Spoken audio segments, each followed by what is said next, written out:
Buenas noches, mi nombre es Borja Nieto Luis Fernando y el día de hoy vamos a dar inicio a la segunda tanda de asesorías de los temas del tercer bloque para preparar su examen departamental. Antes de comenzar, vamos a aclarar dos cuestiones. La primera es que el material elaborado para estas presentaciones está hecho con el fin de poderles dar a ustedes un repaso. No necesariamente lo expuesto en estas diapositivas va a venir tal cual en el examen departamental, simplemente es un material de apoyo para ustedes.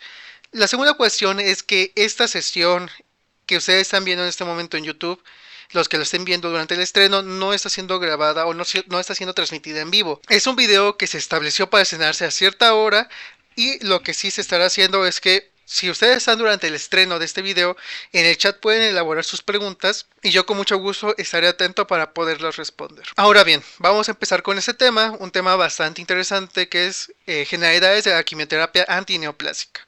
Primero tenemos que hablar propiamente de lo que es una neoplasia. Una neoplasia vamos a ver que es un cúmulo de células que tiene un daño en el DNA que está provocando que estén creciendo de manera descontrolada.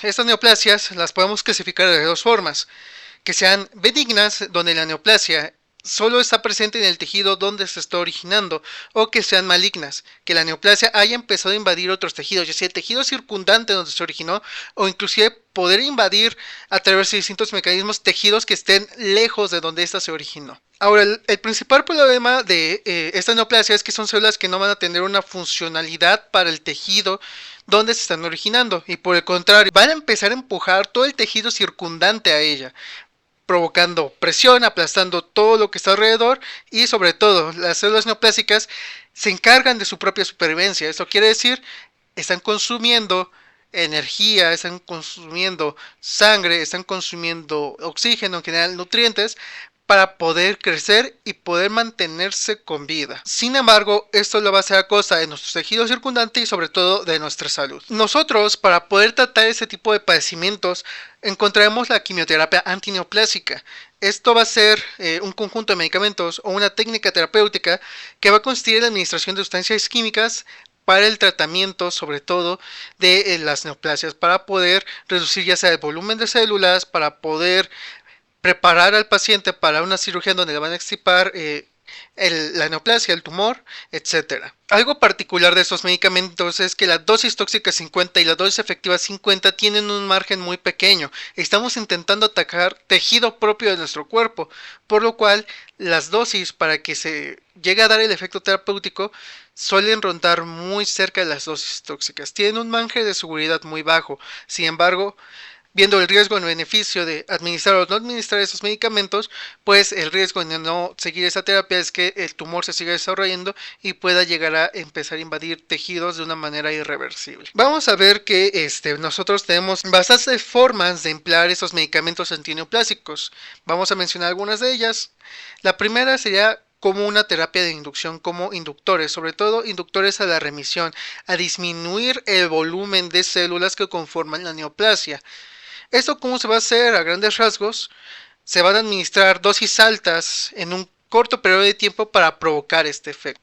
También podemos ocupar estos medicamentos como no ayudantes. Esto se hace previo a un procedimiento quirúrgico con el objetivo de reducir el tamaño del tumor, así como de eliminar células que pueden estar en la circunferencia del tumor que ya pueden ser neoplásicas, con el fin de reducir la cantidad de tejido que le vamos a extirpar al paciente. Esto se suele ocupar en algunas enfermedades, algunos tipos de cánceres, como es el cáncer de mama, el de laringe, el de esófago, el de vejiga o el sarcoma óseo. También podemos ocuparlos como adyuvantes. Esto ya va a ser después del tiempo quirúrgico, después de ya haber extirpado el tumor. Sin embargo, necesitamos reducir el riesgo de que el cáncer, de que el tumor regrese. Esto se puede hacer de distintas maneras, ya sea con radioterapia, terapia hormonal, terapia biológica, etcétera. El punto es reducir el riesgo de que el cáncer pueda regresar. También tenemos la terapia concurrente a radioterapia, que es prácticamente una forma de tratamiento que está basada en empleo de radiaciones ionizantes, ya sea como rayos X, rayos gamma o partículas alfa. También está la terapia antineoplásica en su forma paliativa. Eso se suele ocupar cuando el tratamiento ya no está dirigido a la resolución de la enfermedad del paciente.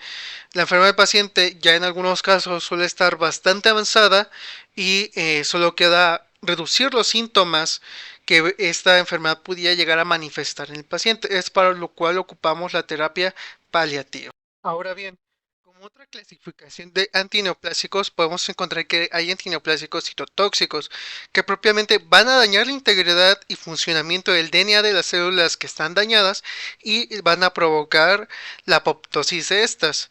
También tenemos la terapia biológica, que es ocupar nuestro propio sistema inmune para que vuelva a identificar estas células como extrañas en el cuerpo y empiece a eliminarlas.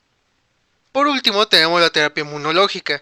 Aquí lo que estamos haciendo de cierta manera es estimular a nuestro sistema inmune, la terapia biológica. Sin embargo, en la terapia inmunológica administramos sustancias exógenas que va a ayudar que el sistema inmune empiece a actuar. Ya lo veremos con un poco de más claridad más adelante.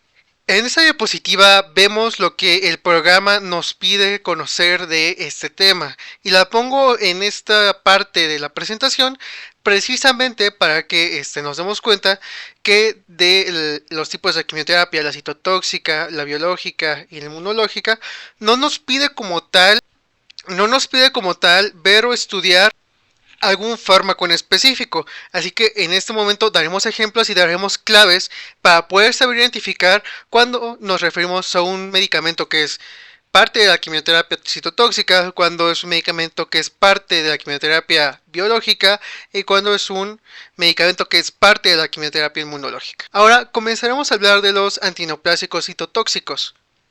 Algo que tenemos que entender de estos medicamentos es que van a intervenir en este proceso en lo que es el ciclo celular, específicamente en la fase S, donde se duplica el DNA. De estos fármacos es que estas sustancias se van a dosar a biomoléculas importantes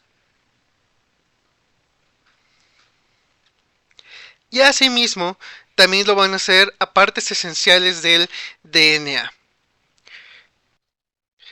Esto específicamente con el fin de impedir una adecuada lectura del DNA, de impedir una adecuada replicación.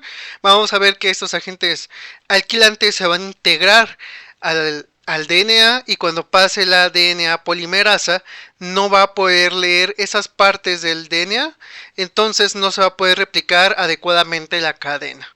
Esto teniendo como consecuencia que la célula no se puede replicar adecuadamente, no puede replicar su maquinaria enzimática, sus estructuras, en general todas las proteínas necesarias para llevar a cabo su supervivencia y va a empezar a producir apoptosis esto dentro de la célula. También esto va a disminuir la tasa o la velocidad con la que estas células se replican, por lo cual van a disminuir la velocidad con la cual el tumor se duplica de tamaño y van a inducir también a que las células neoplásicas empiecen a morir. Ahora, esto suele ir contra algunos tipos de cánceres, principalmente los que son sólidos y linfáticos, y hay varios grupos que pueden tener este tipo de medicamentos. Hay varios grupos que son alquilantes, como las mostasas nitrogenadas, las nitrosoureas, los triacenos o los alquilsulfanatos. Ahora vamos a ver parte de lo que es la terapia biológica, que ya sabemos que ocupa nuestro propio sistema inmune para empezar a degradar las células neoplásicas.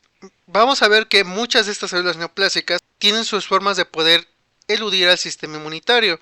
Empiezan a expresar proteínas que van a ser ligandos de algunos receptores que van a censar si estas células son o no normales dentro del cuerpo. Digamos que las células neoplásicas engañan creando o sintetizando proteínas que le indican al organismo que no son células dañinas cuando sí lo son. En este caso vamos a ver a los ligandos PDL1 y PDL2 que van a tener su respectiva maquinaria de censo, que son los PD1 y los PD2. Vamos a ver que estos ligandos, estos receptores van a mediar, van a estar presentes en algunas estructuras celulares, sobre todo los PD1 en los linfocitos T y B y los PD2 en las células presentadoras de antígenos, células dendríticas y los mastocitos.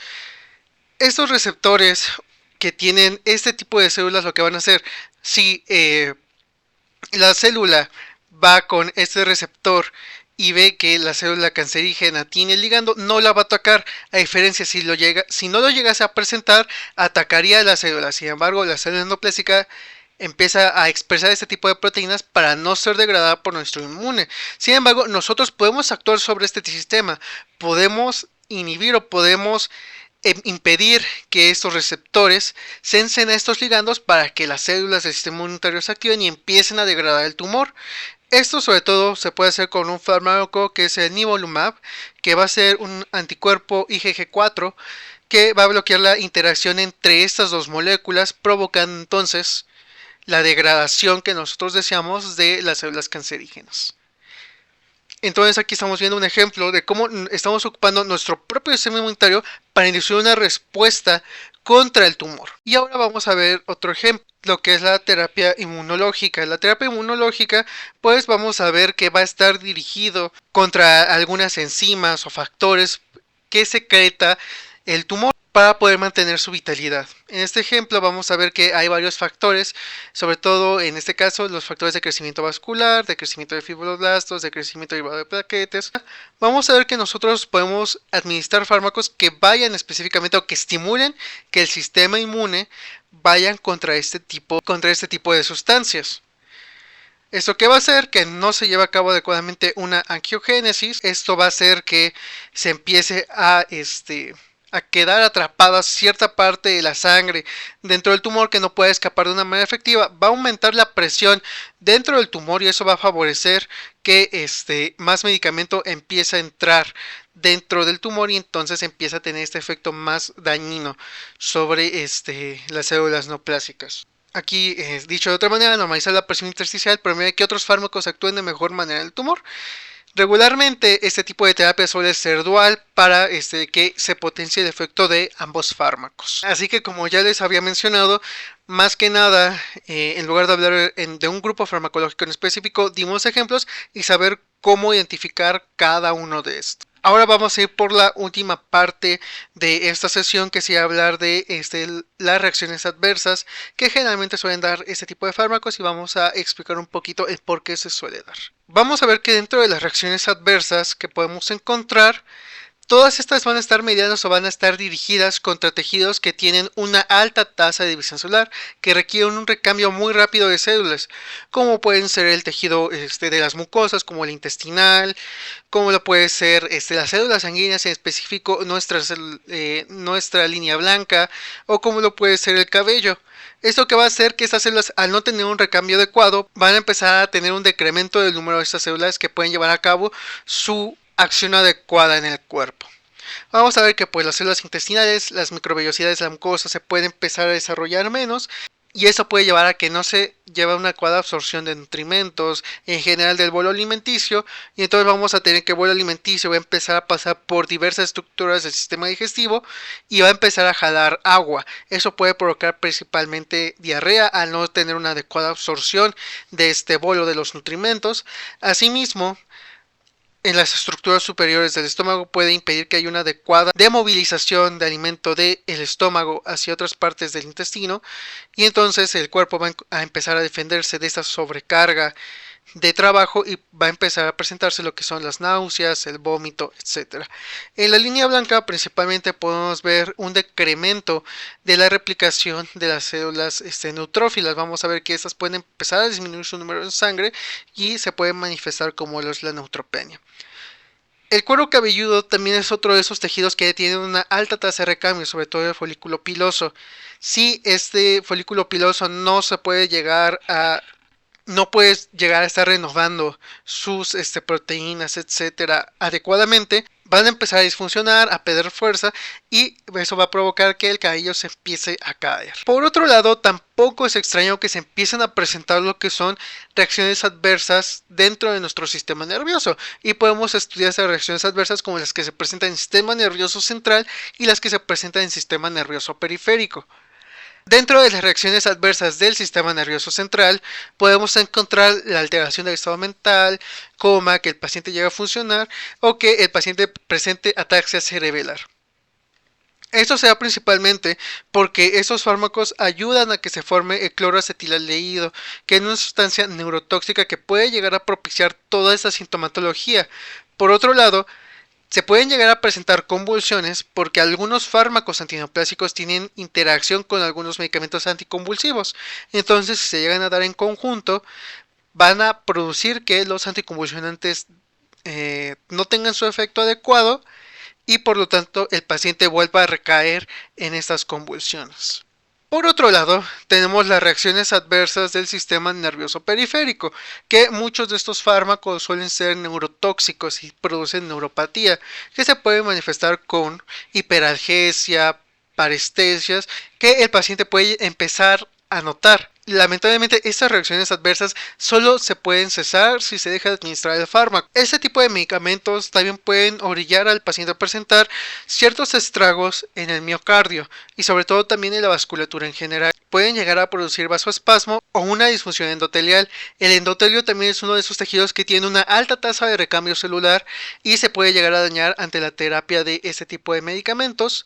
También pueden llegar a propiciar un efecto trombogénico, una reacción autoinmune, puede llegar a generar algunas toxinas, algunos tóxicos que también pueden llegar a dañar el propio músculo cardíaco, pueden llegar a provocar disfunción ventricular y de la misma manera el cúmulo de algunos metabolitos tóxicos de este fármaco pueden llegar a tener toxicidad hacia el miocardio propiamente. También hay otras maneras de estudiar estas reacciones adversas, como las que se presentan de manera precoz, de manera inmediata, de manera tardía y de manera ultra tardía. Las manifestaciones precoces las podemos entender como las que se manifiestan desde horas hasta 2 a 3 días después de que se administren estos fármacos, como pueden ser las náuseas, vómitos, un estaque al estado general, dolor en las articulaciones, articulación o flebitis. Esto principalmente la flebitis por una irritación en el sitio de administración. Después tendríamos los que son inmediatos. Se pueden llegar a presentar hasta una semana después de haber administrado la terapia quimioterapéutica, como pueden ser una mielosupresión, empezar a tener este decremento de las series sanguíneas, principalmente no solo en algunas ocasiones de serie blanca, porque algunos de estos fármacos tienen cierta toxicidad medular. Sabemos que en la médula ósea se llevan a cabo muchos procesos de recambio hematológico, entonces no solo la línea blanca se puede ver afectada, aunque es la que más comúnmente se ve afectada, puede empezarse a presentar diarrea, cistitis hemorrágica, porque puede haber cierto daño al endotelio de la vejiga y sobre todo si tenemos una mielosupresión, una inmunosupresión como consecuencia. Después tenemos los efectos tardíos, que suelen ser de semanas a meses después de haber administrado la quimioterapia, como puede ser la miocardiopatía por algunos mecanismos que hemos hablado, la hiperpigmentación, la pérdida de cabello como la alopecia, neurotoxicidad o alguna nefrotoxicidad. Estos medicamentos también no es extraño que lleguen a afectar al riñón, entonces hay que tener mucho cuidado cuando le estamos administrando estos medicamentos. Tenemos que estar pidiendo constantemente pruebas de laboratorio que nos informen cómo está la filtración glomerular del paciente.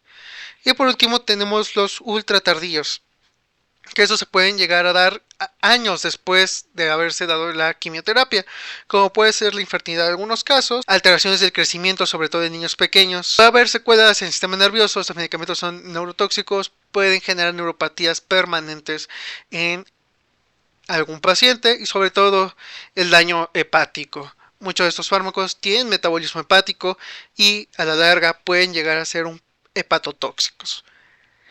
Sobre todo tenemos que pensar que estas terapias están diseñadas para ser administradas por regularmente largos periodos de tiempo hasta llegar a la meta terapéutica que se esté buscando. Y bueno, por el momento eso sería todo de mi parte.